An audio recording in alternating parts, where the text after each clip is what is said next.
Hello and welcome to the Radio Academy podcast. Now, the Radio Academy exists to celebrate excellence in audio, which does beg the question as to how I've ended up presenting their podcast. But there we are. My name is Christian Hugill, and this week we're celebrating excellent Christmas radio. It is just around the corner, so we wanted to unlock some of the secrets behind how radio stations gear up for the big day. But I couldn't unlock some Christmas sparkle on my own. If I'm Santa, I needed some little helpers, and they have come in the form of Gary Bones, producer in the music scheduling team at BBC Radio 2, a station he's been with for 3 decades, Stuart Davies, content manager for the Virgin Radio Network, and the first voice you're about to hear is Ben Woolford, head of music for the Magic Network. And before we get stuck in, a quick jargon buster. DSP is a clever system that allows music types to analyse what music stations are playing, and the C word in radio tends to mean Christmas. Not anything else. It's a family show. Well, I wore my Santa hat specifically today. I know visual really works in podcasting. Just because obviously Magic are the only station, fully formed station, not just digital station, to go 100% Christmas, as we've done for this is our 5th year. And we generally go around the same time, usually around the end of November, give or take a few days. Yesterday, you rolled me with the Rick Astley song. We played Rick Astley, and then it turned into Wham! Last Christmas. I admit, we were a little bit early. I left here yesterday, and a few people said to me, I can't believe you played it Christmas. So, okay, I get it. It is polarising. It's like, of course, it's a gorgeous song. I know. It's the 15th of November. I know. I just think everyone deserves and needs that hug and all. And okay, I get it. So we're safe now. We're going to wait until it's officially time to play Christmas songs. But yeah, we'll take it easy. Well, it's not going to be here because this is your own song, so you're not going to do it here. Maybe we'll just hold out another few days or weeks or something. Good. Come on. Good to know. Oh, tune. I love this tune. You know I do. Hold on.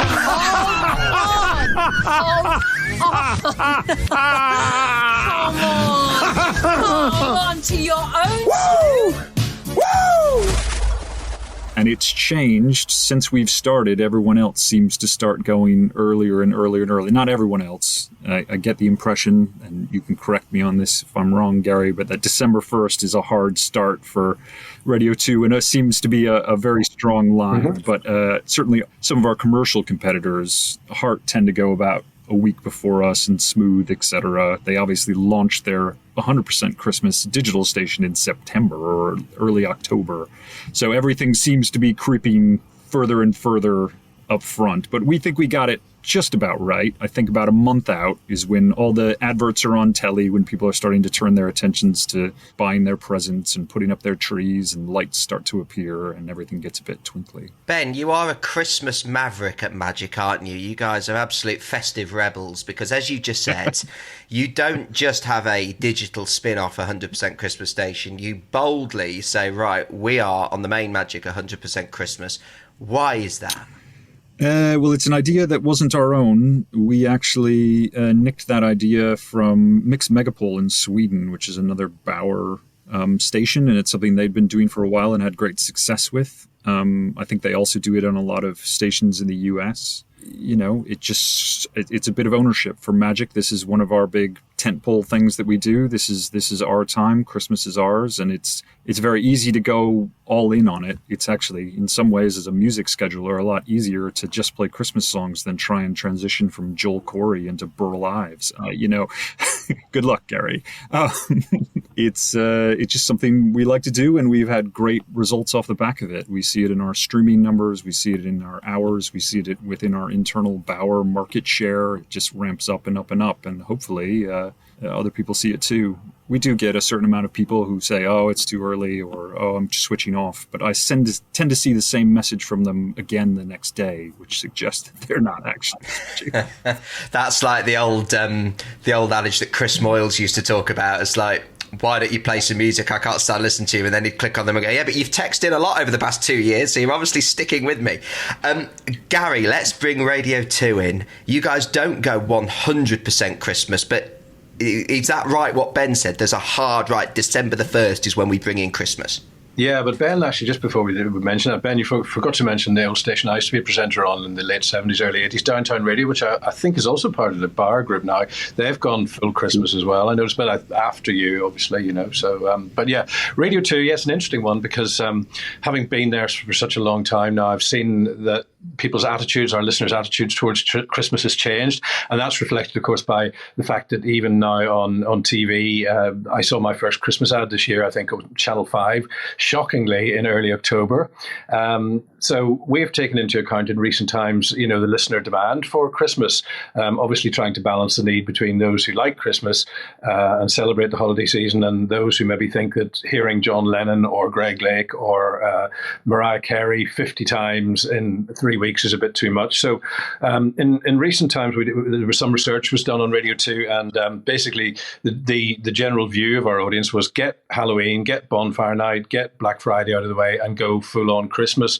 Now, when I say full on Christmas, somebody came up with a fabulous idea a few years ago of let's switch on Christmas in the way that you switch on the Trafalgar Square Christmas tree or the Blackpool lights, or you have something of a ceremonial. So last year, for example, we had the Queen of Christmas join Zoe Ball. Christmas is now switched on every December the 1st in the Zoe Ball breakfast show at 8 a.m. Last year it was the Queen of Christmas, Mariah Carey, who switched the Christmas on for us with her. And just last week it was well, some people are calling him Cliffmas now, but it was Sir Cliff Richard who did the honours. The Zoe Ball Breakfast Show on BBC Radio 2. Oh, I'm just a little bit excited.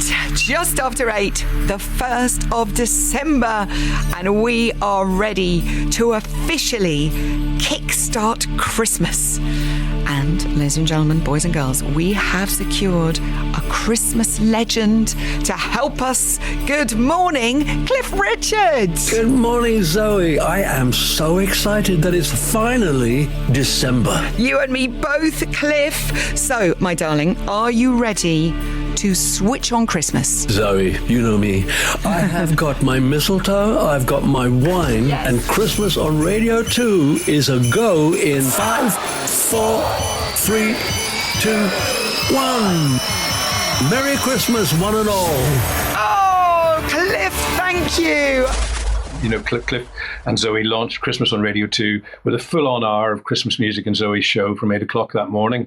And then we rolled Christmas out, and we roll it out for the first couple of weeks. It's normally about, 3 or 4 oldies and 1 or 2 newies, depending on the strength of the new songs that come around in a given year per hour on the daytime shows. And as we get closer to Christmas, we might put maybe 4 or 5 in the week up to Christmas. Christmas oldies, the standard traditional fare. One of the good things about Radio 2 is the breadth of music that we can actually play in daytime. You were talking about segueing Joel Corey into something there, Ben. We can get away with that because of the unique style of our presenters. And one thing I always do as a programmer is take the presenter into account. So when programming on Radio 2, we have these large personalities, each with their own style, each with their own delivery.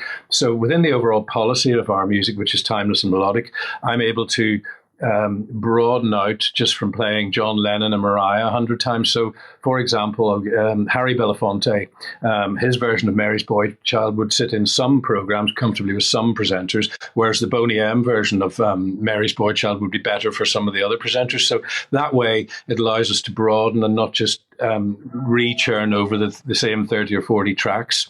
And also we can dip into, in certain areas of the schedule, more spicy Christmas tracks. And apologies if you are playing this, like things like Run with the Fox by Chris Squire and Alan White, San Damiano by Sal Solo, Michael Bolton and Winona, This Is the Time, and even, going back into some of the Frank Sinatras and things like that. It was interesting that Ben mentioned Burl Ives. I was looking at Ben's track listing and I thought, that's quite good. Good old Burl Ives coming out from the vault somewhere. So, Radio 2 switching on Christmas basically now, December the 1st.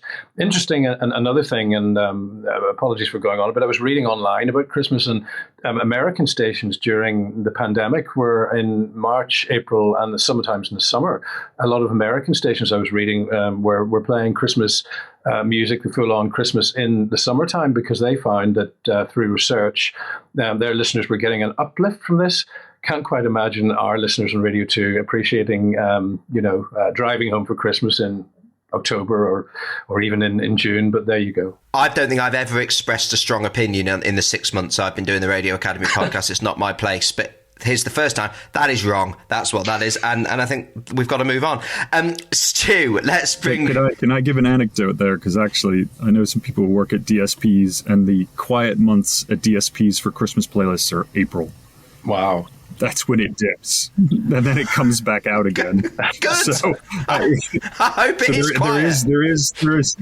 There is something, and maybe we can get onto this later, that there is something in the quality of the music, and I think you make a really good point, Gary, about you say in the States, but over the last couple of years, part of the appetite for this kind of music is warmth and nostalgia and a good feeling. Sometimes melancholy, some of the songs fit that, but coming out of the pandemic with the year that we've had with the war in Ukraine and the credit crunch, is that people really are looking for music to help turn their mood around, and there is something very special in this music that we find that it really people are looking for, that gives them the warmth that complements what our presenters can do on air with it. So that's been our experience. And if that's Christmas songs in July, then whatever floats your boat, I suppose. Stu, when does Virgin like to bring in Christmas, Stu? So we started on the 1st of December across the 4 Virgin radio stations by just sprinkling them in. We did it. Chris on the Chris Evans Breakfast Show was doing a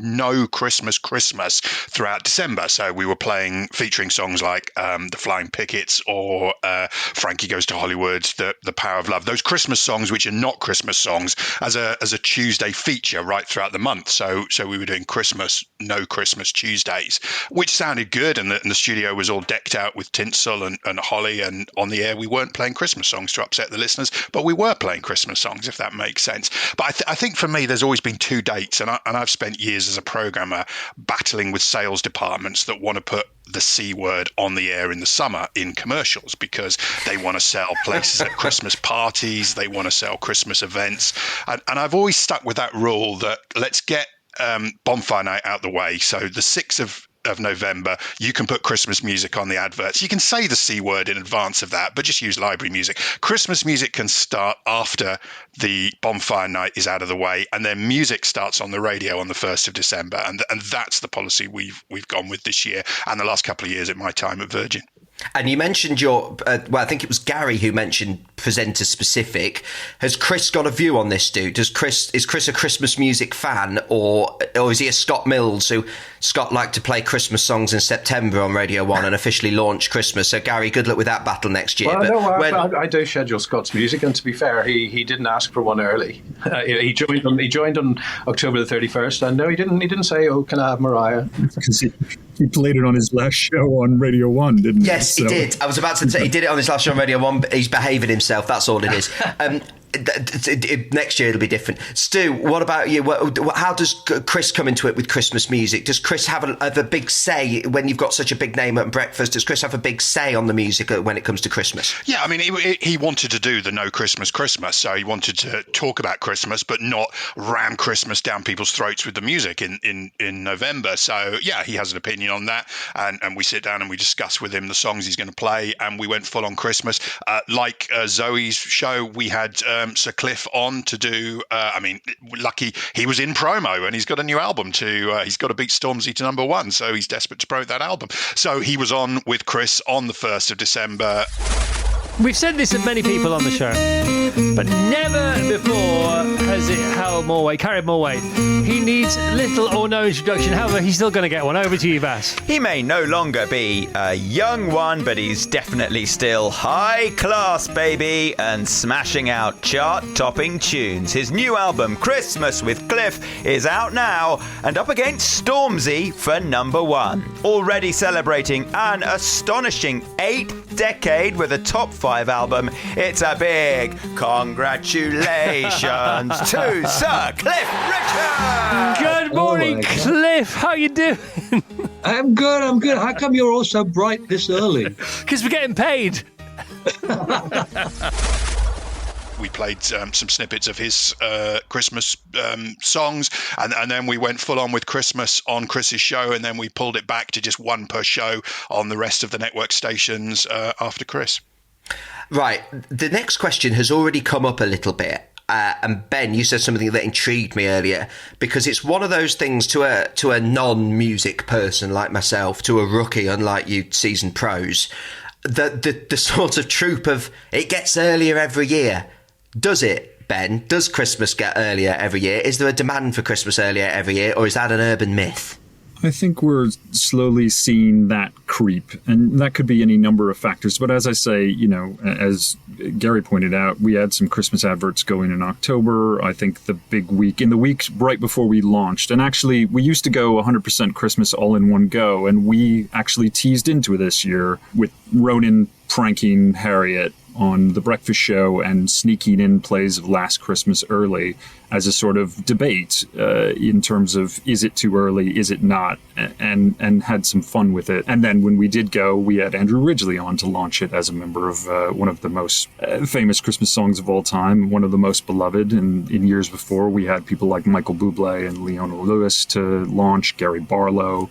And then we have 2 events at the Palladium to really launch it. So we had been talking about Christmas before we actually played Christmas songs. But again, people I know at DSPs told me that usually you get it to go from, because I'm American, I'll use it as a reference point, Thanksgiving, which is just the end of November. That's when the playlists start to tick. But actually, they saw a jump this year at Halloween.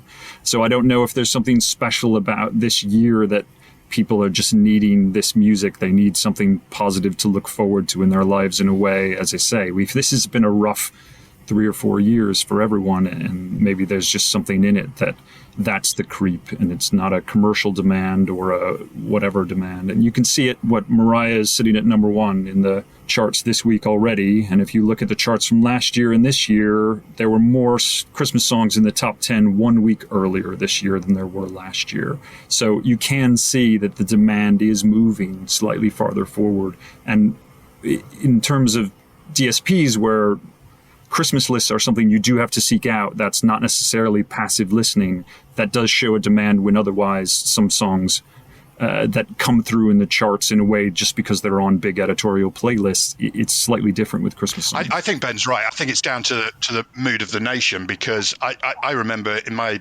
previous job and another big network I was working for, we went in the middle of November. Now, this was about 5-6 years ago. So this was before the stations came along playing 100% Christmas music as digital brand extensions. So we went early. We went about the middle of November, and we had a tirade of texts and emails from listeners saying, it's too early, it's too early. So we actually stepped back from it and we took them off the air again for about another 10 days before we put them back on. So that was literally watching the mood of the nation. We got it wrong. We thought, do you know what? They're ready for Christmas. There's a big vibe about Christmas, but it was too early for them. Yeah, that's a really interesting point. We don't research songs on Radio 2 the way some of our competitors do. So our best research is sitting in the studio as a producer, getting barrages of texts or WhatsApp messages saying, come on, bring on Christmas, or for goodness sakes, far too early for Christmas. And that's the best indicator, as Stuart's saying, of public mood, really, or listener mood to our network. I think that's really interesting, because I suppose I hadn't anticipated the moving goalpost nature of it. It's almost like judging where we are as a nation each year to year. I think that's really interesting. And Gary, here's another, let's call it a Christmas cliche, Christian's Christmas cliche, which I struggle to say, that it's the same songs every year. True or false, Gary? Yes, it is the same. Well, there is the same core number of songs, which I'm sure my colleagues there will agree with. There's from the John Lennons, the Mariahs, the Wizards, the Slades. There's always a few to add in from the previous year. A lot of, the 70s is definitely arguably the heyday of the Christmas song, I think, or going back even earlier, the 50s and 60s, the crooners type thing. But it does tend to be the same ones. But what we can do in Radio 2 is we drag out some spice, ones that are only heard, maybe once or twice during Christmas. And it's interesting as well, a lot of Christmas songs, as Stuart was saying, they're doing a no Christmas. I would class things like, as you say, The Power of Love, Frankie Goes to Hollywood, Freiheit, Keeping the Dream Alive, Only You, The Flying Pickets, although there's now a Becky Hill version of that.